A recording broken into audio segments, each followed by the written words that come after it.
You are standing inside a 1920s bedroom. The space feels deliberate. Nothing sits by accident. Every object earns its place. Mattresses from this era were firm and heavy. Cotton batting layered over coiled steel springs. No foam, no sag. When you lie down, you feel support from shoulder to heel. The firmness reduced long-term back strain and forced side sleeping.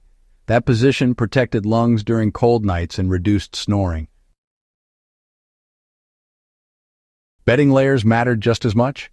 Sheets came first, then a wool blanket, then another sheet, then a heavier blanket or quilt. Each layer trapped heat without suffocating the body. Wool breathed, cotton absorbed moisture. Sweat did not linger. Cold air stayed out. You could peel layers as the night warmed. This system controlled temperature without stoves or fans. Pillows were not clouds. They were tools. Most were filled with kapok feathers or horsehair. They stayed low and dense. The neck stayed aligned. Airways stayed open. High pillows were avoided. They bent the spine and restricted breathing. Many households used one pillow only. Some used none. Bed frames, well, they played a security role back then. Iron and solid wood frames lifted sleepers off the floor, and that really mattered. Cold air pooled near the ground, and rodents moved low while insects traveled along the walls.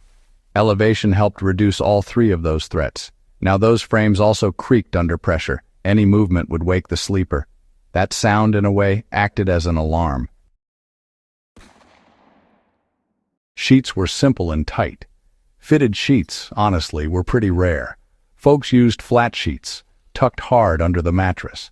There was no loose fabric dragging on the floor, and no folds to catch your feet during night movement. Tight sheets kept the bedding from shifting while you slept, and that, well, reduced wake-ups. Room setup followed clear logic. Beds were placed against interior walls because exterior walls leaked cold and moisture. Windows stayed nearby but not directly above the head, which reduced drafts and the risk of falling glass. Doors, they always remained visible from the bed so you could see the entry without even rising. Walls and floors actually mattered a whole lot more than just for decoration. Plaster walls, well, they held in the heat and blocked out sound. Folks would lay rugs over those bare wood floors. The rugs trapped warmth and muffled footsteps, too. If you saw bare floors, that was a sign of danger.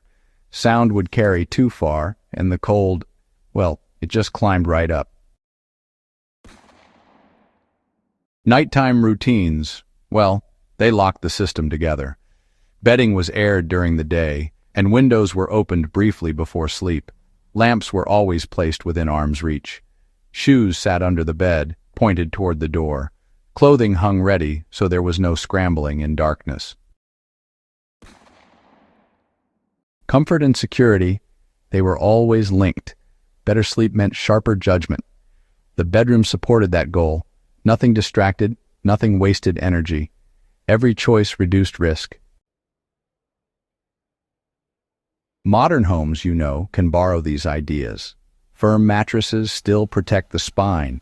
Layered bedding still controls heat. Bed placement still affects rest and safety.